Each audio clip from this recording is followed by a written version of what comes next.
C'est en présence d'amis, de la famille et de plusieurs autorités politiques que la cérémonie s'est tenue. Abdou Mbow, auteur du livre, revient sur les raisons qui l'ont poussé à l'écrire. Après, en marge de cette cérémonie de dédicace de mon livre que j'ai écrit, Itinéraire d'un député au cœur de la République.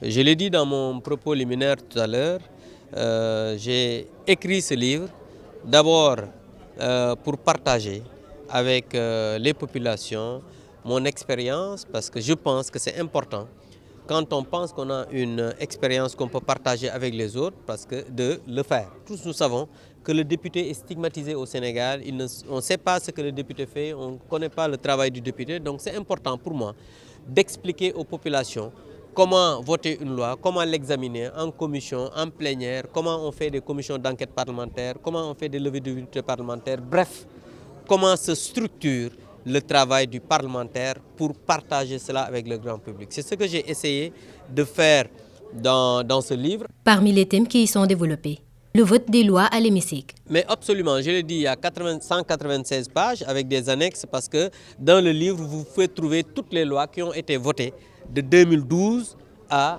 2023. Je dis bien toutes les lois, les commissions d'enquête parlementaire qui ont été faites, les missions d'information qui ont été faites, les levées d'immunité parlementaire et, comme vous l'avez dit, les thèmes, j'ai abordé plusieurs thèmes. D'abord, j'ai raconté ma jeunesse de ma naissance jusqu'à l'université. J'ai abordé aussi le thème de la transformation du Sénégal avec le plan Sénégal émergent. Parce qu'il faut se dire que le président de la République, quand il a mis le plan Sénégal émergent, on a voté des lois. D'abord, la première loi qu'on a votée, si je me rappelle bien, si ma mémoire est bonne, c'est la dissolution du Sénat. Si vous vous rappelez bien, en 2012, quand il y avait des inondations, après on a voté des lois sur l'OFNAC, on a voté sur loi sur le contenu local, on a voté des lois sur le code électoral, des lois pour criminaliser le viol, des lois pour durcir les peines pour le vol de bétail, donc j'en passe. Il insiste également sur l'importance des institutions sénégalaises. On a tendance, comme je vous l'ai dit, à stigmatiser les députés. Parce que souvent on dit que les députés ils ne dorment qu'à l'Assemblée nationale, alors qu'on fait un travail fastidieux.